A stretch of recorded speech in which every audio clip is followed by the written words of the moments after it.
மக்களே வணக்கம். இன்றைக்கி நம்ம கொல்லியில் வாழைத்தார் முத்திடுச்சிங்க. ஒரு பழுத்து ஆண்டில் நிறைய திட்டுச்சுங்க. சரி எடுத்து மார்க்கெட்டுக்கு வந்துடலான்ட்டு மார்க்கெட் வந்துட்டேங்க.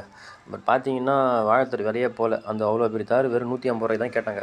சரின்ட்டு நம்ம அப்புறமா தரலான்ட்டு வச்சுட்டு வந்துட்டோங்க. அப்புறம் சரி டீ குடிக்க போகலான்ட்டு டீ குடிக்க வந்துட்டோங்க. ஏன்னா குளிர் பயங்கரம். மணி 5 மணியா செம்ம குளிர். அதனால் டீ குடிக்க வந்துட்டோம்.